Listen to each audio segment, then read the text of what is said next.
Ulang tahun adalah simbol perjalanan waktu. Detik berputar menjadi menit, menit berjalan menjadi jam, dan terus menjadi tahun demi tahun berlalu. Ini menjadi refleksi perjalanan waktu yang telah kita jalani, waktu yang sedang kita hadapi, dan waktu yang akan kita tempuh.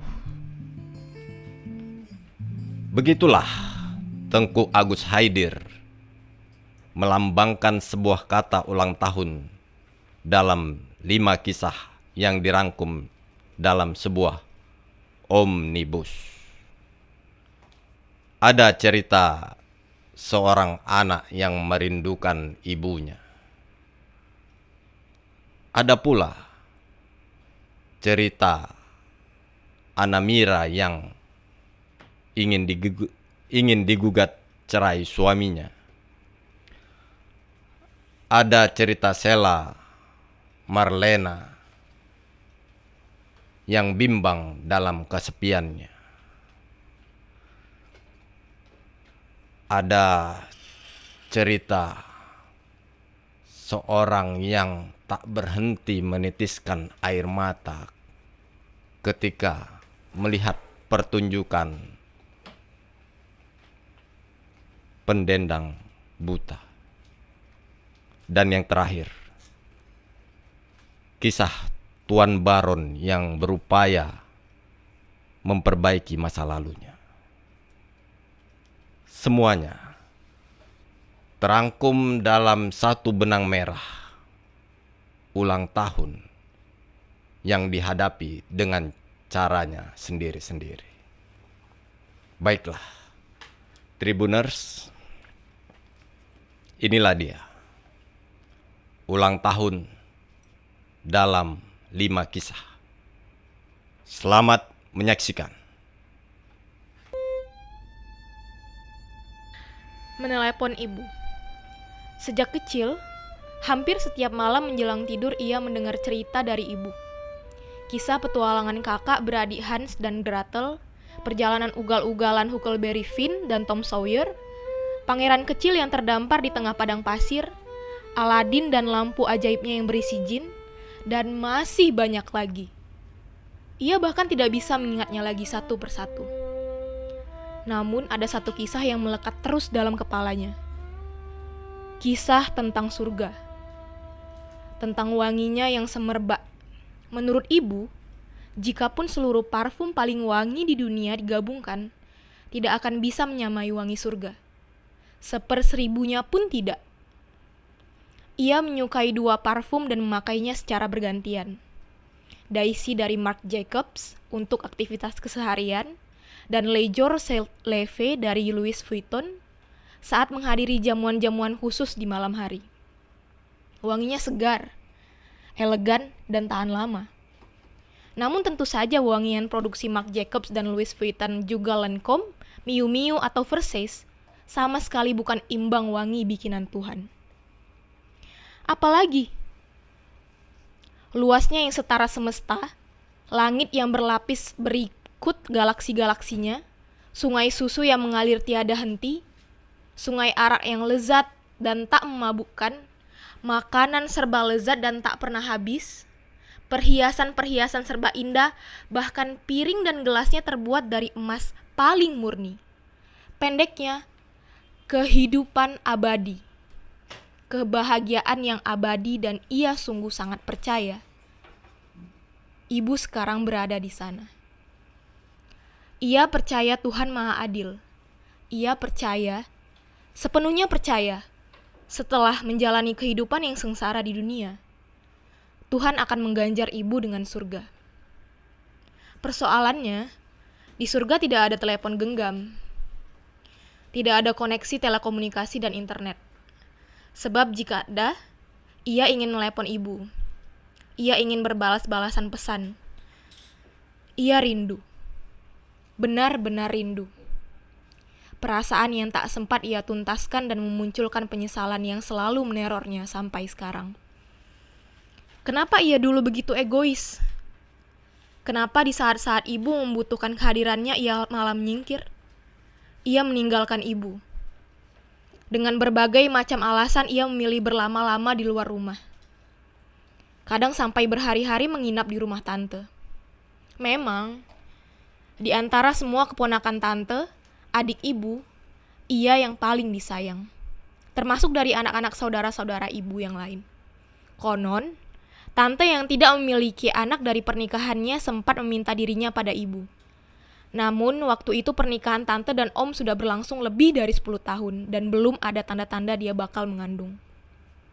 Ibu menolak. Kata ibu, wajah bungsunya ini sangat mirip dengan wajahnya. Tante kecewa, tapi tak lantas membuatnya menjauh. Justru sebaliknya, perhatian tante padanya sangat besar. Jauh dibandingkan perhatiannya kepada abang dan kakaknya. Apapun yang ia inginkan dengan segera diberikan. Tinggal minta. Bertahun-tahun lamanya ia menyalahkan ayah. Dia meninggalkan ibu dan pergi bersama perempuan jahanam itu. Dia tidak pernah datang menjenguk saat ibu sakit. Dia bahkan tidak menghadiri pemakaman ibu. Namun lama-kelamaan ia berpikir apa beda dirinya dengan ayah. Bukankah ia juga meninggalkan ibu? Tidak berada di sampingnya. Tidak pernah menggenggam tangannya dan menghapus air matanya di saat-saat paling genting dalam hidupnya. Ia ingin menelepon ibu tapi di surga tidak ada telepon genggam. Tidak ada koneksi telekomunikasi dan internet. Padahal ia ingin menuntaskan rindu. Halo? Halo? Ibu?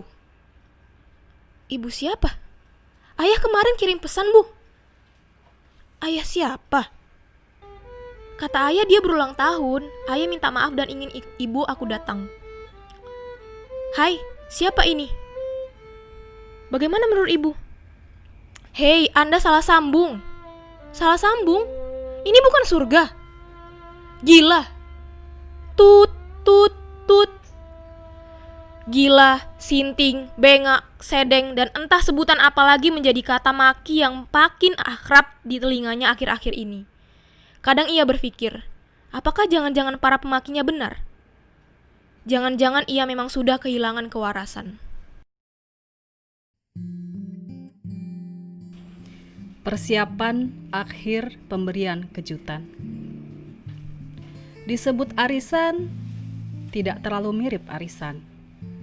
Mereka memang berkumpul-kumpul, tapi tidak ada uang yang dikumpulkan, dan setelah diundi akan diberikan kepada 1 atau 2 orang yang beruntung. Disebut klub juga tidak cocok. Asosiasi atau perhimpunan apalagi. Tak ada ketua di sini. Tak ada panitia ini dan itu. Tak ada aturan yang membatasi dan wajib dipatuhi. Bagaimana dengan geng? Iya, belakangan walau tidak semua setuju, mereka memang menyebut diri demikian. Geng. Persisnya geng sosialita yang bisa berdebat panjang sampai berhari-hari di percakapan grup WhatsApp sekedar untuk menyepakati pilihan dress code, busana yang akan dipakai, mulai dari model, corak, dan warna saat nongkrong di kafe, terutama di akhir pekan. Sekarang kalian dapat gambarannya bukan? Kalian akan membayangkan sekumpulan perempuan yang riuh bercakap-cakap, bercanda dan tertawa-tawa, membayar untuk 1-2 meja, tetapi merasa telah menguasai seantero kafe. Tak peduli pada tatap-tatap jengah, kesal, atau marah dari pengunjung lain. Tiap tatap jengah, tatap kesal, atau tatap marah justru disambut tawa cekikikan. Sampai di sini kalian tidak keliru. Geng ini, katakan sajalah demikian, memang yang dimaksudkan untuk bersenang-senang. Mereka bertemu untuk melupakan masalah, benar-benar melupakan masalah. Bahwa masalah datang lagi, menghampiri usai pertemuan, itu kembali jadi urusan sendiri-sendiri. Selesaikan sendiri. Masalah tidak untuk dibawa ke dalam pertemuan. Ini termasuk aturan juga atau tidak ya? Mungkin iya, Pastinya aturan ini memang tidak tertulis dan tanpa dirembukkan telah disepakati oleh semua anggota geng.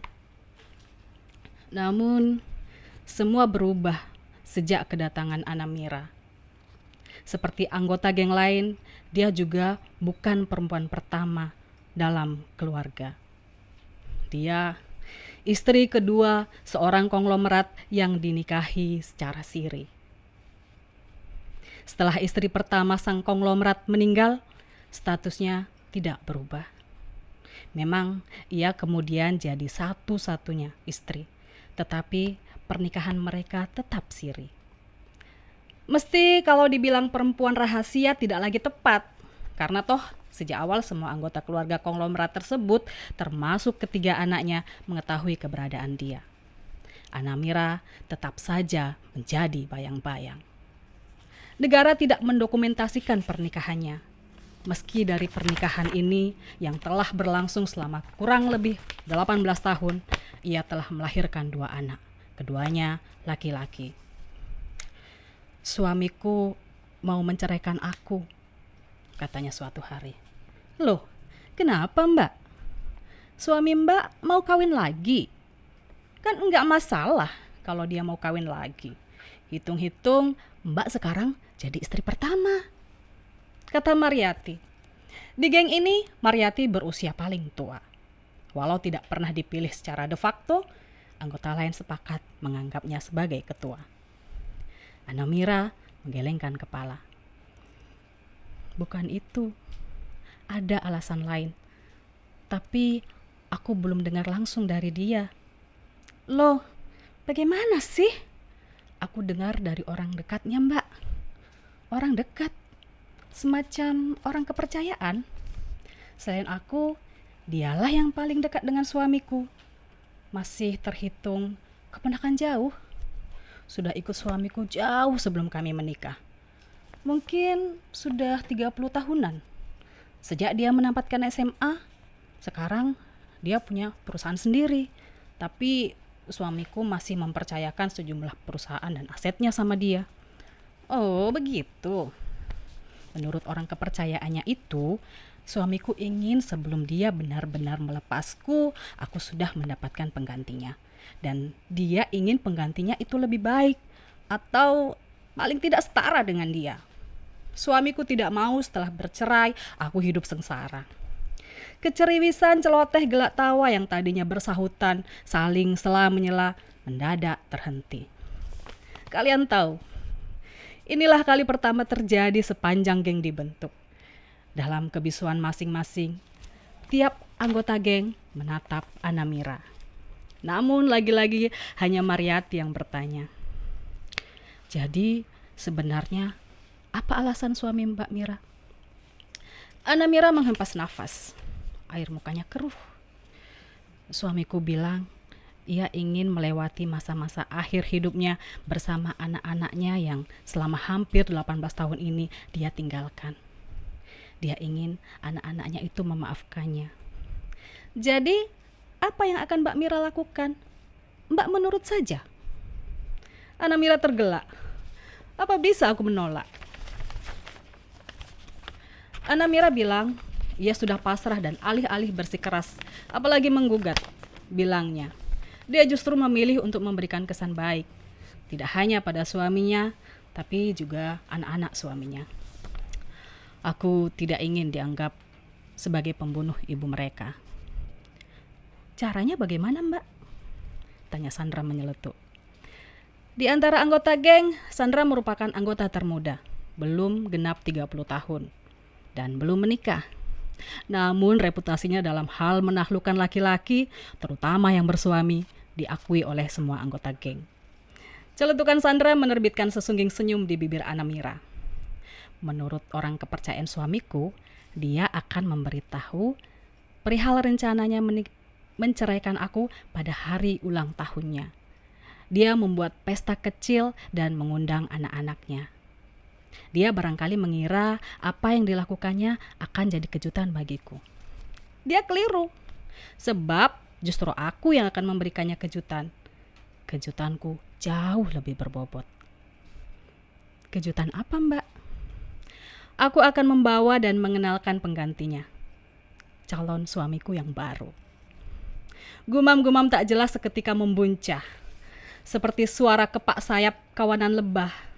Semua anggota geng menatap Anamira. Namun, akhirnya lagi-lagi hanya Mariati yang buka suara. Loh, sudah ada toh calonnya? Sudah. Wah, kenalin dong ke kita-kita, Mbak, sambung Sandra. Pasti. Siapa sih? Konglomerat mana? Tanya Mariati. Senyum Anamira makin lebar. Sejauh ini belum, hampir. Mungkin bisa lebih cepat kalau suamiku meneruskan kepercayaan untuk mengelola perusahaan-perusahaannya. Tapi rasa-rasanya tak mungkin lagi. Gumam-gumam tak jelas muncul lagi. Lebih keras. Maksud Mbak Mira, laki-laki itu? Iya, dia. Mariati membetulkan letak duduknya. Mbak, maaf ya. Kalau saya boleh tahu, usia suami Mbak sekarang berapa?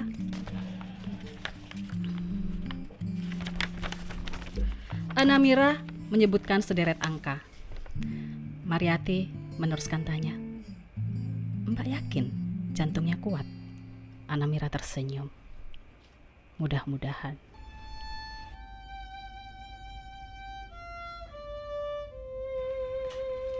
Poster Marilyn Monroe. Sheila Marlena menatap poster Marilyn Monroe di dinding kamarnya. Berukuran besar, berbikai kayu dan dilapisi kaca. Tadinya di kamar ini ada 17 poster Marilyn Monroe. Poster-poster, 4 diantaranya adalah poster film. Dari masa keartisannya yang tidak terlalu panjang, 18 tahun, dan berakhir tragis. Marilyn Monroe ditemukan setengah telanjang di atas ranjang dalam kamarnya pada 4 Agustus 1962 lantaran overdosis obat-obatan. Sekarang poster di kamar Sheila Marlena tinggal 1. Sebagian diberikan pada kawan-kawannya, sebagian yang lain dibuang. Poster yang tersisa adalah poster dari film Some Like It Hot. Marilyn Monroe membintangi film ini bersama Tony Curtis dan John LeMond. Dalam poster yang didominasi warna merah itu, Marilyn yang mengenakan gaun malam hitam yang terbuka lebar di bagian dada memamerkan senyum yang aduhai sembari memeluk Curtis dan LeMond. Marilyn Monroe barangkali bukan pemain film yang betul-betul brilian. Setidaknya demikian penilaian pengamat-pengamat dan kritikus film dunia yang kredibilitasnya tidak perlu diragukan lagi. Walau pernah meraih Golden Globe, popularitas Marilyn yang menjulang ia dapatkan lebih karena kontroversi-kontroversi yang mengiringi hari-harinya. Ia model yang tak pernah segan berpose menantang. Bahkan beberapa posenya masih tetap terbilang menantang untuk ukuran zaman sekarang.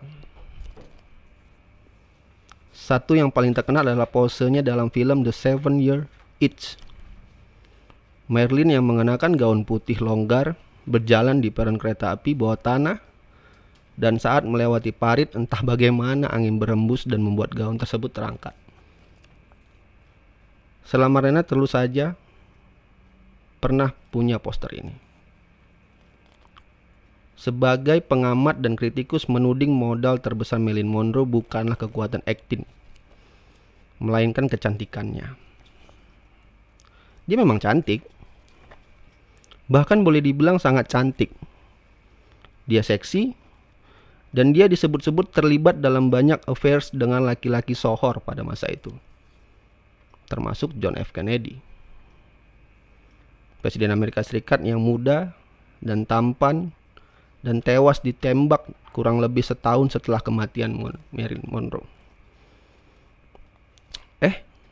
Tapi jangan sesekali katakan ini di depan Sheila Marlena. Dia akan berdebat dengan sangat keras. Baginya Marilyn Monroe adalah aktris brilian, setara Katharine Hepburn.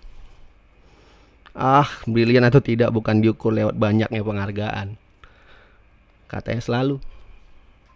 Penghargaan, piala hanya benda yang kemudian melahirkan deretan angka. Sedangkan aktris yang brilian adalah aktris yang mampu membuat ingatan tentang adegan-adegan dalam film yang dibintanginya melekat lama dalam kepala, katanya pula. Sesungguhnya Sheila Marlena tidak sepenuhnya berkata jujur. Tanyakan film Marilyn Monroe yang jadi favoritnya, dan dia pasti akan menjawab Some Like It Hot. Apakah ia terpesona pada penampilan Marilyn di sini? Dia justru lebih tertarik pada penampilan Curtis dan Lemong. Nyaris separuh durasi film ini mereka tampil dalam rupa perempuan. Curtis memerankan Joe, pemain saksofon, sedangkan Lemong adalah Jerry yang piawai membunyikan double bass. Joe punya nama alias Josephine. Adapun Jerry mengenalkan dirinya sebagai Daphne. Dan bagi Sheila Marlena ini menakjubkan. Tidak, ia bukan takjub pada siasat-siasat jitu Joe dan Jerry saat meniti keterlibatan mereka dalam konflik gangster. Bukan pula karena kekacauan yang kemudian terjadi lantaran mereka sama-sama jatuh dalam pesona Sugar Cane Kowalski, vokalis band perempuan yang diperankan oleh Marilyn Monroe. Bukan itu, Sheila Marlena takjub dan merasa tiba-tiba menyadari betapa lelaki ini apabila berdandan jika bisa secantik perempuan. Lalu kenapa dia kemudian menjadikan Marilyn Monroe sebagai favorit? Kenapa bukan Tony Curtis atau Jack LeMond? Atas pertanyaan seperti ini, Sheila Marlena akan selalu memberikan jawaban yang sama. Sugar lebih cantik dari Josephine dan Daphne. Itu yang pertama. Jawaban kedua, gaya dan penampilan Marilyn Monroe lebih mudah ditiru dan tiap siapa yang melihat akan langsung mengenali, dan ini bagus untuk artis panggung seperti dirinya. Namun sebenarnya Sheila Marlena masih menyimpan satu jawaban. Tidak pada semua orang jawaban ini ia ungkap. Hanya beberapa, sangat sedikit. Tidak lebih 5, yakni orang-orang yang ia kenal sangat dekat dan ia percaya. Dan orang itu bukan bapaknya. Sheila Marlena membencinya, tidak seperti ibu mengerti benar dirinya. Bapak, Sheila Marlena lebih suka menyebutnya laki-laki itu sejak ia kecil. Memang terus memaksanya untuk menjadi orang yang bukan dirinya. Jadi laki-laki harus keras, harus jantan. Laki-laki jangan cengeng, sedikit-sedikit menangis. Laki-laki kok kelemak-kelemek. Tegapkan jalanmu, jangan kemayu begitu. Idola laki-laki itu James Dean, bukan Marilyn Monroe.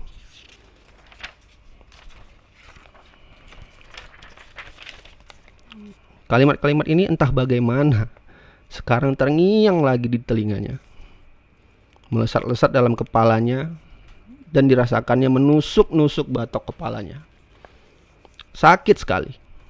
Namun sakit di kepala ini masih tidak seberapa dibanding sakit di hatinya. Luka itu masih terkuak, masih perih. Dan kalimat-kalimat bapak jadi seperti garam yang ditabur liang luka itu. Pergi kau dari rumahku, banci. Jangan pernah kembali lagi. Sheila Marlena berdiri dan dengan cepat menurunkan poster Marilyn Monroe dari dinding, lalu menghantamkannya ke kursi. Mawar hitam dan pendendang buta. Toko kue itu hampir tutup.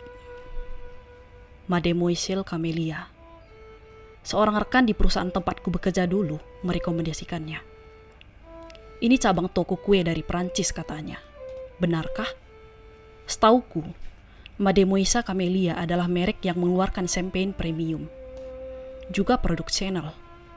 Persisnya jam tangan. Sejak kapan jadi toko kue? Namun semangatnya yang menggebu dalam menjelaskan betapa nikmatnya kue dan roti yang dijual di sana membuatku tak sampai hati menganggapnya sekedar sebagai angin lalu. Antara iya, tak berharap banyak. Pada suatu sore yang sedikit berhujan sepulang kerja, aku datang ke sana. Dan olalah, ternyata kawan itu memang tidak membual.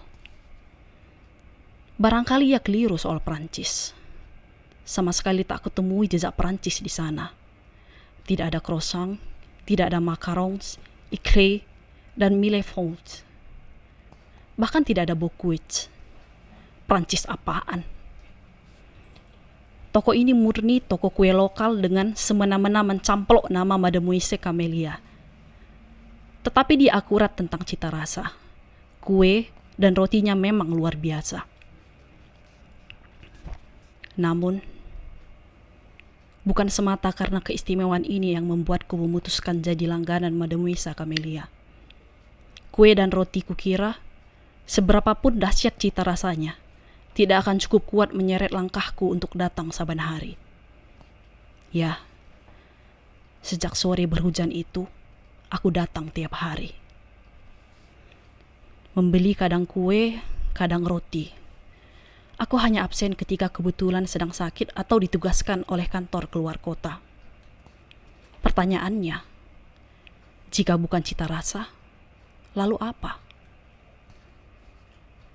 Di depan toko ini, persis di seberang jalan di depan toko bunga yang terletak hampir bermuka-muka dengannya, ada satu pemandangan yang tidak pernah gagal membuatku meneteskan air mata. Toko bunga itu bernama Mawar Hitam.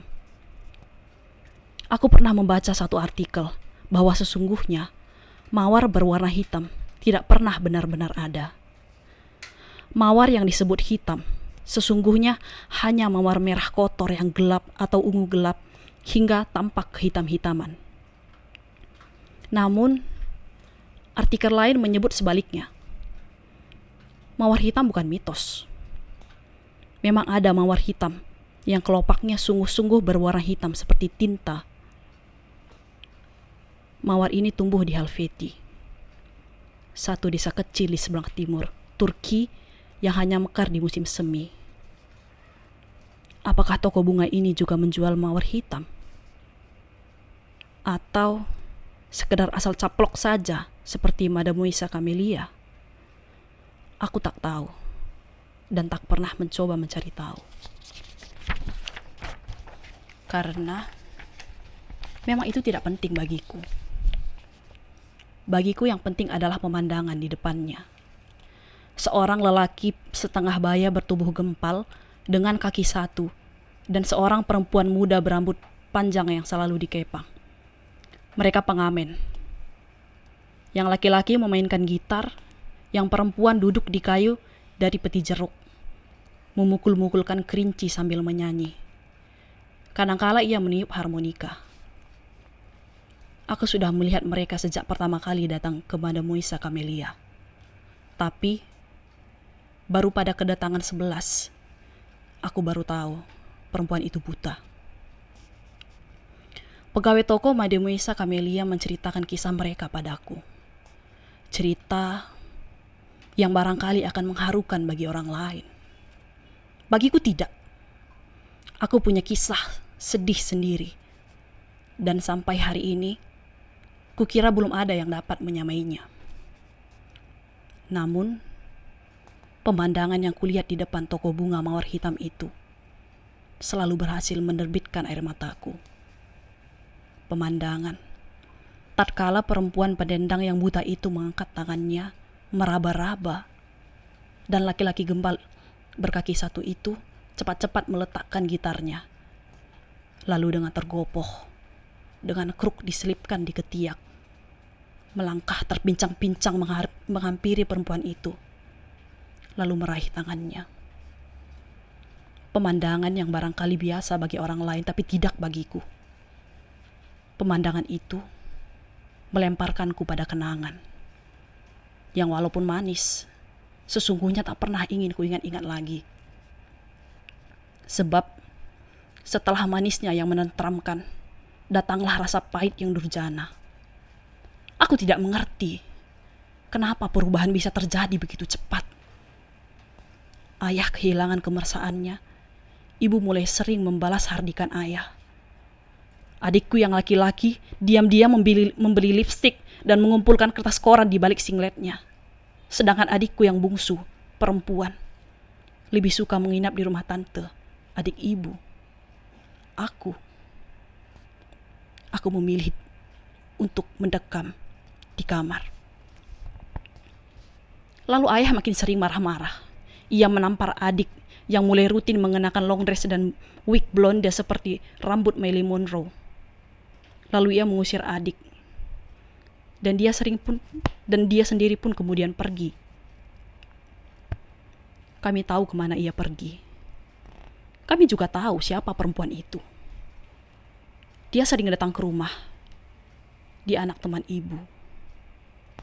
Usianya kurang lebih 3 atau 4 tahun di atasku. Aku juga mengenalnya.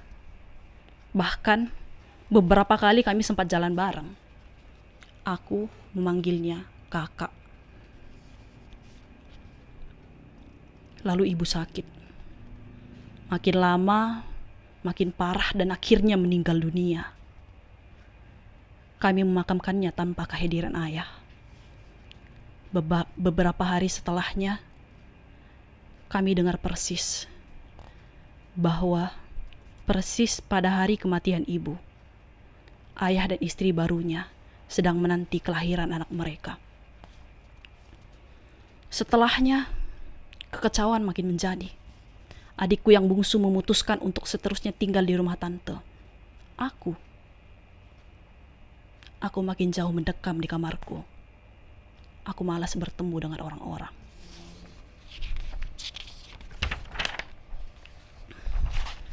Mbak, jadi kuenya dibungkus? Tanya pegawai itu mengejutkanku. Kulihat sekeliling. Tinggal aku di sini. Tidak ada pembeli lain, kecuali yang di depanku. Pegawai toko lain sudah beres-beres bersiap pulang. Sampai pukul 10, pintu depan sudah tertutup separuh. Iya. Diberi tulisan selamat ulang tahun. Iya. Keberapa? Aku menyebutkan angka. Ada sedikit rasa ngilu di dadaku. Ternyata sudah lama sekali berlalu. Aku mencoba berdamai dengan diriku. Aku mencoba memaafkan ayah. Kukira aku bisa. Sekiranya nanti tetap tidak bisa, apa boleh buat? Paling tidak, aku sudah mencoba. Pertanyaan Tuan Baron. Ada satu hal yang sudah lama hendak aku tanyakan kepadamu, Mat. Kau harus menjawabnya dengan jujur. Aku tidak tahu apakah selama ini kau jujur padaku atau tidak. Itu terserah padamu. Itu juga urusanmu dengan Tuhan. Tapi kali ini aku ingin kau jujur. Apa itu, Om? Tentu saya akan jujur. Saya selalu jujur sama Om, kata laki-laki yang dipanggil Mat. Sungguh ia merasa gelagapan. 30 tahun lebih dia ikut dengan laki-laki yang dipanggil Om. Tidak pernah ia mendapatkan pertanyaan sedemikian ngototnya. Kau jawab jujur, kata laki-laki itu lagi. Apakah aku termasuk orang yang beruntung atau sebangsa Sontoloyo saja? Sampai hari ketika dia memutuskan berhenti bekerja di peternakan itik dan tambak milik Lukman Olim, lalu merantau ke Medan. Orang-orang masih mengenalnya sebagai Jainuddin bin Abdul Majid. Di Medan dia menyebut dirinya Udin Sabang, seturut kampung halaman orang tuanya. Dia sendiri lahir dan besar di Banda Aceh, di satu rumah sederhana yang berjarak sepelemparan batu dari Stadion Lampeneng. Markas klub sepak bola idolanya sepanjang masa, Persiraja. Nasib baik cepat menghampirinya di Medan. Dari sekedar mencuci-cuci piring di kedai mie Aceh milik bekas tetangganya di Gampong Lempeneng, dia ikut bantu-bantu di proyek pembangunan jalan. Pengusaha pemilik proyek sering makan di kedai mie Aceh itu dan membutuhkan orang untuk tugas-tugas sepele macam memperbanyak berkas ke kedai fotokopi, menjilid, hingga membelikan makanan dan minuman. Proyek ini sukses besarnya. Kurang lebih 15 tahun dia ikut pengusaha itu. Dia belajar segalanya, termasuk siasat-siasat bulus yang memenangkan tender. Pada tahun ke-16, dia permisi baik-baik pada pengusaha itu untuk membuat perusahaannya sendiri. Dan agaknya dia memang belajar dengan sangat baik. Hanya perlu 8 bulan baginya untuk memenangkan tender besar yang pertama. Setelah itu roda kehidupannya bergerak terus ke atas dan sepertinya berhenti di sana. Orang-orang pun tidak lagi mengenalnya sebagai Jainuddin bin Abdul Majid. Orang-orang punya nama baru untuknya, Pak Baron.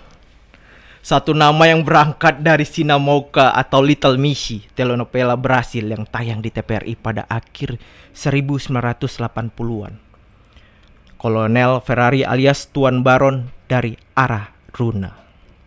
Baron dalam bahasa Prancis berarti bangsawan. Orang kaya dan punya pengaruh besar dalam kehidupan sosial dan pemerintahan. Kau belum menjawab pertanyaanku, Mat. Apakah kau sedang menyusun kalimat yang cantik untuk membohongiku seperti orang-orang lain yang melakukannya kepadaku? Aku bukan tidak tahu, Mat. Selama ini di depanku mereka tersenyum. Mereka membungkuk-bungkukkan badan menaruh hormat. Ada juga penjilat yang memanggilku Tuan Baron, Tuan Baron. Padahal aku tahu di belakangku mereka mencibir dan menertawakan aku. Tidak, Om. Saya tidak begitu. Baiklah, jawablah. Menurut saya, Om bukan orang yang beruntung. Berarti aku sombong. Berarti aku sontoloyo. Oh tidak Om. Bukan begitu maksud saya. Jadi bagaimana, Mat? Om bukan orang yang beruntung. Karena semua ini Om dapatkan dengan kerja keras. Bukan lewat keberuntungan. Om melalui perjuangan benar-benar dari nol. Saya tahu itu.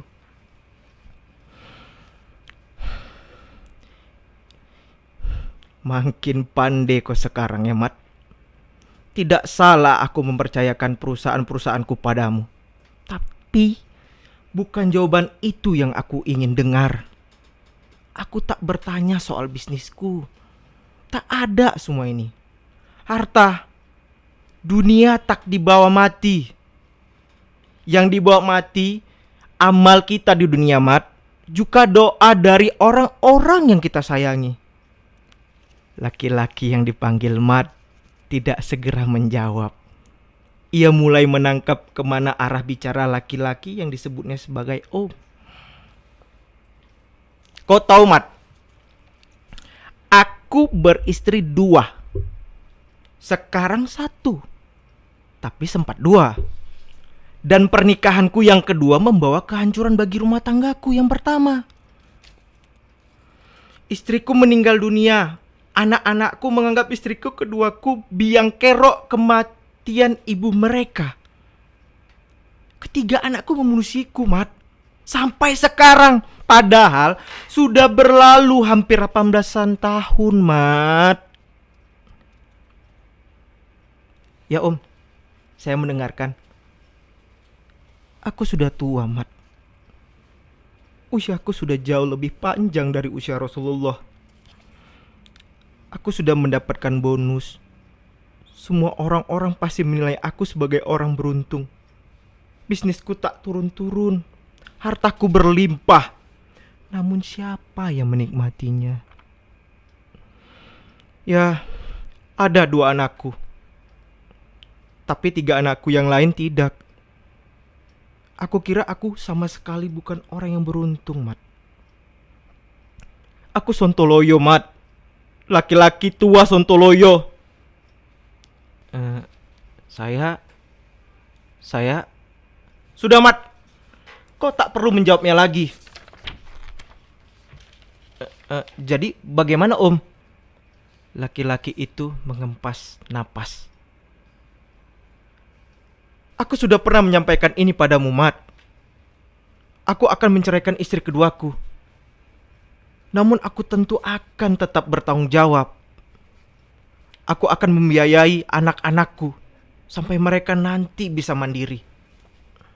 Aku juga akan meminta dia mencari penggantiku.